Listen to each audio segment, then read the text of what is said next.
Ogun abẹ́lé orí karùndínlógójì. Àwọn ọmọ Adekunle pàdé àwọn ọmọ Ojukwu ní Ikot-Ekpene gọ́ngọ́ sọ lọ́gànjọ́ òru.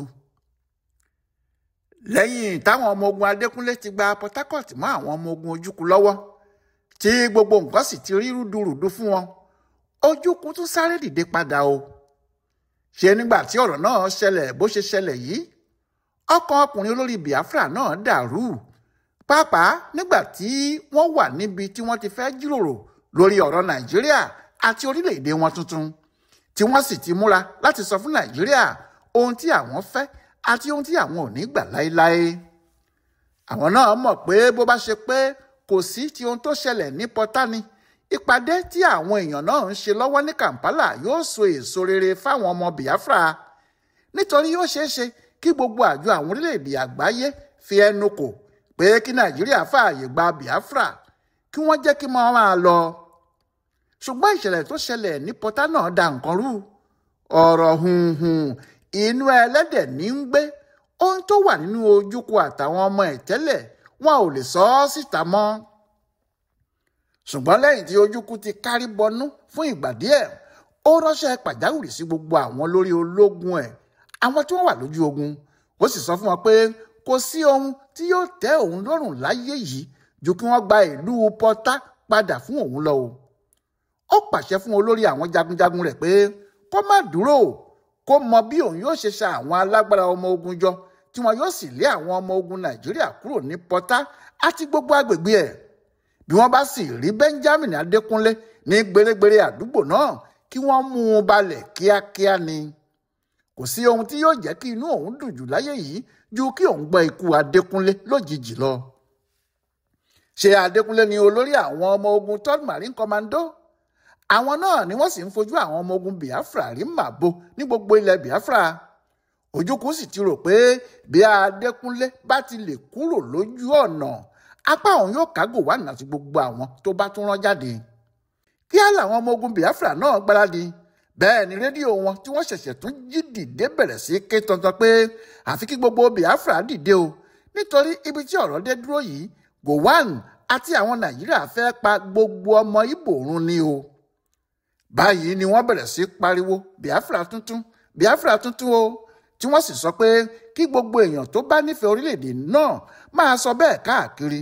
Ẹnikẹ́ni tí wọ́n bá sì rí tí kò gbà pé Biafra yóò ja àjàyè, kí wọ́n ti mọ̀ pé ọ̀dàlẹ̀ nírú ẹni bẹ́ẹ̀, agbẹ̀yìn bẹbọjẹ́ ni, wọn kò sì gbọ́dọ̀ ṣàánú ẹ̀, kí wọ́n pa á nípakúpa ni. Bẹ́ẹ̀ ni gbogbo aráàlú dìde lóòótọ́, àwọn tí wọn kì í ṣe sọ́jà pàápàá, àti àgbà àti ọmọdé. Iná ọ̀rọ̀ tí Ojukwu ti sọ ń jó lọ́kàn wọn. Bí wọ́n bá sì ti lè gbọ́ pé sọ́jà kan fẹ́ dalẹ̀ tàbí ó ń sá sẹ́yìn báyìí, wọn yóò wá ọ̀gá sọ́jà náà rí. Òkú lẹlẹ́jà ń tà á ni bí ọwọ́ bá sì ti tó o. Àwọn sọ́jà pàápàá kò tiẹ̀ dúró. Ṣé gbogbo wọn ló kúkú ti gbọ́ pé ìpàdé tí àwọn aṣojú Nàìjíríà àti ti Biafra lọ ṣe ní Kampala ti forí ṣánpọ́n? Kò sì sóhun méjì tó jẹ́ kí ìpàdé náà já sákùdé ju pé gbogbo ohun tí àwọn ọmọ Ojukwu ń fẹ́ ní Nàìjíríà ní kò ní ṣeé ṣe. Ohun táwọn èèyàn náà sì ṣe takú ni pé wọ́n mọ̀ pé gbogbo ohun tí Ojukwu ń béèrè yìí ó kàn fi ń ra àkókò ni. Ó fẹ́ fi dá Nàìjíríà dúró kí wọ́n má lè jagun títí tí yóò fi rí àwọn èèlò ogun tó tún ń retí láti fi kọlu àwọn ọmọ ogun Nàìjíríà, kó sì gba ìlú tí àwọn yẹn ti gbà padà lọ́wọ́ wọn.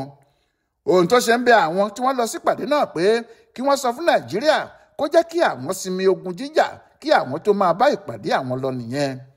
Ohun tó sì jẹ́ kí ìpàdé ọ̀hún dàrú kanlẹ̀ tí kò sì sí ohun tó ti díẹ̀ yọ nìyẹn. Àwọn sọ́jà Biafra náà mọ̀ bẹ́ẹ̀, wọ́n sì ti tún ara mú lẹ́ẹ̀kan sí i. Ọ̀gá àwọn sọ́jà Biafra kan tí wọ́n ń pè ní Amadi ló kọ́kọ́ jáde síta. Ó ní òun yóò fi idán han àwọn ọmọ ogun Nàìjíríà. Ǹjẹ́ kí ló fẹ́ ṣe? Ó ní Onitsha lòun ń padà lọ, òun pẹ̀lú àwọn ọmọ ogun òun. Ó ní àwọn ọmọ ogun Nàìjíríà ti gba Onitsha tipẹ́, wọ́n sì ti sinmi, wọ́n ti rò pé kò sí ohun tó lè ṣẹlẹ̀ sí àwọn níbẹ̀ mọ́. Ṣùgbọ́n òun yóò fi hàn wọ́n pé èèyàn kì í sun àsùnpara lójú ogun. Báyìí ló kó àwọn ọmọ ogun ẹ̀ lóòótọ́, wọ́n sì yọ́ wọ ìtòsí Onitsha, wọ́n sì dúró ní ìkóríta ọ̀nà Enugu lónìṣà. Bẹ́ẹ̀ náà làwọn kan nínú wọn lọ sí ìkóríta ọ̀nà Aba sí Onitsha. lẹ́ẹ̀kan náà ni wọ́n sì bẹ̀rẹ̀ sí rọ̀jò ìbọn sí àwọn ọmọ ogun Nàìjíríà tí wọ́n sì ń sáré lọ bí wọ́n ti ń yìnbọn ń lọ̀rọ̀ bá di bó lọ yàgò. àwọn ọmọ ogun Nàìjíríà tí wọ́n wà ní Onitsha kò múra eléyìí sílẹ̀ àfi lójijì tí wọ́n gbúròó ìbọn kíá làwọn náà sáré ta mọ́ra ṣùgbọ́n ọ̀rọ̀ náà ti fẹ́ bọ́ sórí fún wọn. àwọn náà gun orí àwọn mọ́tò àyìnbọn jagun wọn wọ́n sì bẹ̀rẹ̀ sí rọ̀jò ìbọn sí àwọn ọmọ ogun Biafra. àwọn ọmọ ogun Biafra dúró dáadáa wọ́n sì ṣọ́ mọ́tò àyìnbọn náà. ó ní ẹnìkan nínú wọn tí wọ́n ń pè ní Nwafọ bá na machine gun sí mọ́tò ńlá náà. àwọn tó sì kú yí i ká wọ́n ń gbàdúrà pé Ọlọ́run má jẹ́ kí machine gun náà sé mọ́tò àyìnbọn tí wọ́n fẹ́ rán sí. níṣe ni ìyẹn yìnbọn lọ láì dákẹ́ ó sì ti fẹ́ lé gbogbo àwọn ọmọ ogun Biafra lọ pátápátá. lẹ́ẹ̀kan náà tí Nwafọ yin machine gun ẹ̀ àárín mọ́tò àyìnbọn náà ló balẹ̀ sí. iná sì là lára mọ́tò náà ó sì sinmi ìbọn yínyìn. àwọn sọ́jà tí wọ́n wà nínú ẹ̀ sì ń kú lọ́kọ̀ọ̀kan àwọn tí ò kú ferege. ṣùgbọ́n omi kékeré lèèyàn ń rẹ́lá sí i. ọ̀rọ̀ àwọn ọmọ ogun Nàìjíríà kò gbà bẹ́ẹ̀ yẹn. lóòótọ́ Amadi àti àwọn ọmọ ogun ẹ̀ bà nǹkan jẹ́ mọ́ wọn lọ́wọ́ wọ́n sì lé ọ̀pọ̀lọpọ̀ wọn dànù tí wọ́n sì pa àwọn sọ́jà Nàìjíríà rẹpẹtẹ. ṣùgbọ́n wọn ò lè lé wọn kúrò nílùú náà nítorí kò pẹ́ rárá tí àwọn ọmọ ogun Nàìjíríà yìí fi ṣara wọn jọ padà tí wọ́n sì bẹ̀rẹ̀ ìbọn yìí tá a wí yìí tí àwọn mọ́tò àyìnbọn míín sì tún kún wọn lọ́wọ́ níbẹ̀. ó lọ̀rọ̀ bá di olórí di orí ẹ̀ mú ń làwọn ọmọ ogun Biafra bá ń yọ bí ọwọ̀ lọ́kọ̀ọ̀kan. nígbà tí ilẹ̀ yóò sì fi ṣú lọ́jọ́ náà nǹkan ti padà sípò. àwọn ọmọ ogun Biafra ti sá lọ wọ́n sá padà síbi tí wọ́n ti wá. wọ́n ti mọ̀ pé àwọn ọmọ ogun Nàìjíríà yìí kò ṣeé lé kúrò lónìṣà. wọ́n ní àwọn yóò tún ronú ọgbọ́n tuntun ni. bí Amadi ti ṣe ní Onitsha yìí bẹ́ẹ̀ náà ni Eze ṣe ní àwọn ìlú kéékèèké tí wọ́n yí pọ̀táká. ìlú ńlá tó kọ́kọ́ fẹ́ gbà gan ni Ikot-Ekpene. ṣùgbọ́n ó mọ̀ pé òun kò lè kọlu ìlú yìí bí kì í bá ṣe pé òun ti kọ́kọ́ kọlu àwọn abúlé kéékèèké tó yí i ká. bí òun bá sì ti lè kọlu àwọn abúlé wọ̀nyí tí òun rí i pé òun gbà wọ́n láti kọlu Ikot-Ekpene kò ní ṣòro. ó ní bí òun bá ti gba Ikot-Ekpene yìí o àti gba pọ́tà padà lọ́wọ́ àwọn ọmọ ogun Adekunle èyí lẹ́yìn náà ò ní ṣòro rárá láti ṣe. inú Ojukwu yóò sì dùn bí òun bá lè rí ìyẹn ṣe. àwọn abúlé tó múra láti kọ́kọ́ gbà ní àwọn tó wà ní agbègbè odò Imo lọ́nà tó lọ sí Aba. ó gbé àwọn ọmọ ogun kan dìde ó sì fi ọ̀gágun kan tí wọ́n ń pè ní Nweke ṣe olórí wọn. ọ̀nà Akwete ni wọ́n gbà wọ abúlé kan tí wọ́n ń pè ní Umuabayi. níbẹ̀ ni nǹkan sì ti ṣe ẹnu re fún wọn. ọwọ́ àwọn ọmọ ogun Nàìjíríà ní abúlé Umuabayi wà tẹ́lẹ̀. àwọn Adekunle ti gba ibẹ̀ pẹ̀lú àwọn ọmọ ogun 3rd Marine Commando ẹ̀. ọ̀nà ibẹ̀ ni wọ́n sì gbà nígbà tí wọ́n fẹ́ gba pọ́tà lọ́wọ́ àwọn ọmọ ogun Ojukwu. nígbà tí wọ́n sì ti gba pọ́tà wọn kò fura pé àwọn ọmọ Biafra yìí tún lè lọ bá ẹ̀yìn yọ sí àwọn àfi bí wọ́n ṣe gbúròó wọn lábúlé náà lójijì. òjijì tí wọ́n já lu àwọn ọmọ ogun Nàìjíríà tí wọ́n wà níbẹ̀ kò jẹ́ kí wọ́n lè dúra rárá. wọ́n kó wọn ní àkótán ni. ìpakúpa ni wọ́n pa àwọn tí ọwọ́ wọn tẹ̀. àwọn tí wọ́n sì dojú ìbọn kọ wọ́n pàápàá kò lè dúró pẹ́ nígbà tí àwọn ọmọ Biafra náà finá mọ́ wọn gidigidi. ń làwọn ọmọ ogun Nàìjíríà bá sá lọ ní abúlé Umuabayi. wọ́n sáré ikú nígbà tí àwọn ọmọ ogun Ojukwu kọlù wọn gidigidi. bí wọ́n ti ń sá lọ yìí kò sẹ́nìkan tó lè dúró kó èèlò ogun tí wọ́n ní abúlé yìí. ẹnikẹ́ni tó bá dúró iná yóò mọ. ohun tó jẹ́ kí inú àwọn ọmọ Ojukwu dùn gan nìyẹn. kì í ṣe pé bí wọ́n ti lé àwọn ọmọ ogun Nàìjíríà yìí nìkan ló dùn mọ́ àwọn ọmọ Ojukwu nínú. ṣùgbọ́n àwọn ẹrù ogun tí wọ́n rí kó níbẹ̀ ni. ní abúlé Umuabayi ọ̀sán so dídùn fún àwọn ọmọ Biafra. bí 1,100 ọta ìbọn ni wọ́n rí kó. wọ́n rí ẹ̀rọ tí wọ́n fi ń finá sínú bátìrì 3. wọ́n rí ẹ̀rọ ìbánisọ̀rọ̀ 4 tí wọ́n lè máa fi bá ara wọn sọ̀rọ̀ lójú ogun láti ọ̀nà jíjìn. wọ́n rí ẹ̀rọ ìtẹ̀wé 2. bẹ́ẹ̀ ni wọ́n rí àwọn ìbọn tí wọ́n yìn fún ẹropílẹ̀nì lójú ọ̀run àti ọta wọn. lẹ́yìn náà ni wọ́n ṣẹ̀ṣẹ̀ tún rí àwọn ìbọn míì tó ṣe é lò lójú ogun gan. yàtọ̀ sí èyí ọ̀pọ̀lọpọ̀ oúnjẹ ọ̀pọ̀lọpọ̀ aṣọ pẹ̀lú àwọn ohun èlò inú ilé tó wúlò lójú ogun ni wọ́n rí kó níbẹ̀. ń làwọn ọmọ ogun Biafra yìí bá bẹ̀rẹ̀ sí í jó ni wọ́n ń yọ̀. wọ́n ní àwọn ti ríbi tí ilẹ̀ gbé lójú. pẹ̀lú àwọn ìkó ogun tí wọ́n kó yìí níṣe ni eegun àwọn ọmọ ogun náà kàn. wọ́n sì bẹ̀rẹ̀ sí gba àwọn abúlé kéékèèké lọ. Nígbà náà ni Eze múra pé àsìkò tó fún òun láti wọ ìlú Ikot-Ekpene kí òun àti àwọn ọmọ ogun Benjamin Adekunle pàdé lójú ìjà níbẹ̀ kí àwọn wá mọ ẹni tó lágbára ju ẹnìkan lọ. Òun lọkùnrin náà àti àwọn ọmọ ogun ẹ̀ bá bẹ̀rẹ̀ sí palẹ̀mọ́ láti lọ sí Ikot-Ekpene. Àwọn ọmọ ogun Nàìjíríà tí wọ́n ti gba ìlú náà kò sì mọ̀. Wọ́n ní àwọn ti gba Pọ́tà, àwọn ti gba Calabar. Kò sí ohun tí àwọn ọmọ Biafra yóò ṣe fáwọn níbi tí àwọn wà ń ní. Pé kò sí nǹkan kan tí wọ́n lè ṣe àfi èyí tó bá fẹ́ farapa nínú wọn. Ohun tó fà á nìyí tó ṣe pé ní gbogbo ìgbà tí àwọn ọmọ ogun Biafra ń palẹ̀mọ́ yìí, àwọn ọmọ ogun Nàìjíríà kò fura. Ṣé àwọn ọ̀gá wọn wà ní Pọ́tà tí wọ́n ń sọ fún gbogbo ayé pé àjà ló lẹ́rù, pẹ́pẹ́ ń purọ́ lásán ni o, Nàìjíríà ní baba. Ọ̀gágun Eze pín àwọn ọmọ ogun tí yóò lọ bá ajagun yìí sí bí ọ̀nà mẹ́ta. Wọ́n sì ṣètò bí wọn yóò ṣe bá ọ̀nà mẹ́ta wọ̀lú náà. Wọ́n ní àwọn yóò jálù àwọn ọmọ Nàìjíríà náà lójijì ni. Àwọn kan yóò gba ọ̀nà Isiaq já sí Abako. Wọ́n yóò yọ sí Ibiaku.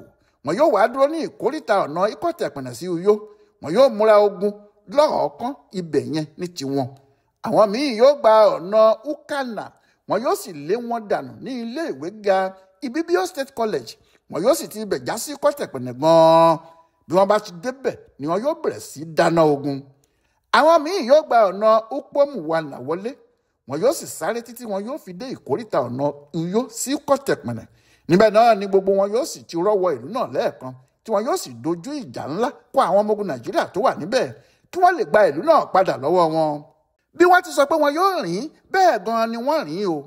Nítorí nígbà tí wọ́n yọ sí Ikot-Ekpene lọ́gànjọ́ òru, jìnnìjìnnì dàbò gbogbo àwọn ọmọ ogun Nàìjíríà tí wọ́n wà níbẹ̀. Ó ní gbogbo wọn bá bẹ̀rẹ̀ sí sá kíjokíjo kiri. Bí wọ́n bá kọjú síwájú, iná ni.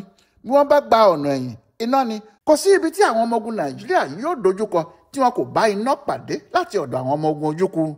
Nígbà tí ọ̀rọ̀ kò sì wọ̀ mọ́, tí kìnní náà kò ṣeé wò lójú rárá mọ́, àwọn ọmọ ogun Adekunle tí wọ́n wà ní Ikot-Ekpene fẹsẹ̀fẹ́. Kò sẹ́nìkan tó lè dúró mú kinní kan. Àwọn míì kò rántí gbé ìbọn wọn. Kálukú ń sáré wọ inú igbó lọ. Bí wọ́n bá dé inú igbó náà pàápàá, wọn kì í lè dúró nítorí kò sẹ́ni tó mọ ibi tí iná ìbọn ti lè jó wọn. Ibi tí oníkálukú bá sáré lé tó fi rẹ̀ náà ni yóò dìgbòrúlẹ̀ sí, tí yóò sì máa fi ọkàn gbàdúrà pé kí àwọn ọmọ Ìgbò má ká òun mọ ibi tí kò dáa.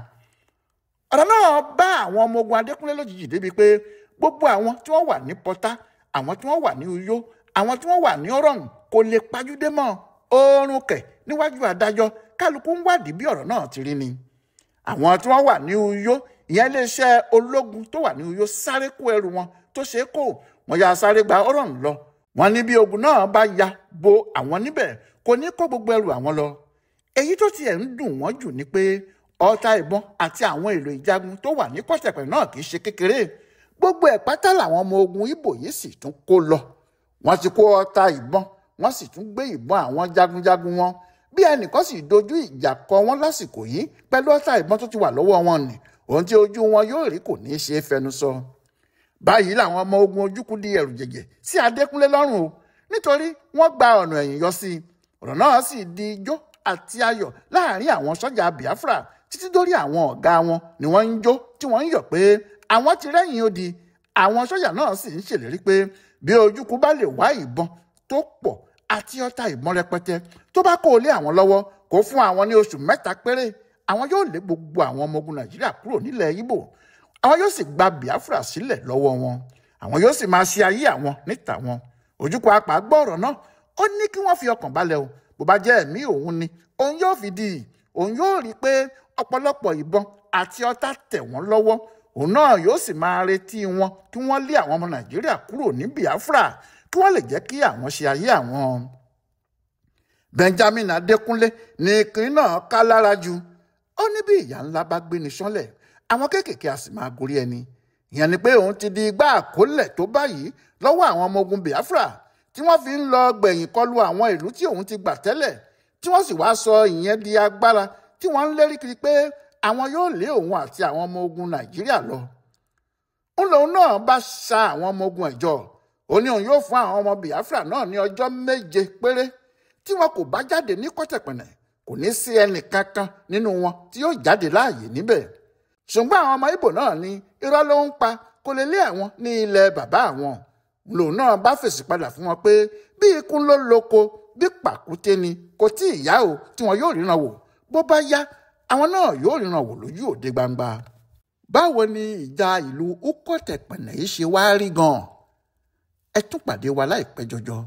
Ọláìwọlá Alága ló ń tú pẹrẹpẹrẹ ìtàn ogun abẹ́lé yìí fún àkọsílẹ̀ ibùdó àgbáyé fún àṣà àtìṣe Yorùbá World Center nínú ọgbà Yunifásítì Ìbàdàn. A kú afẹ́rẹ́ yìí o.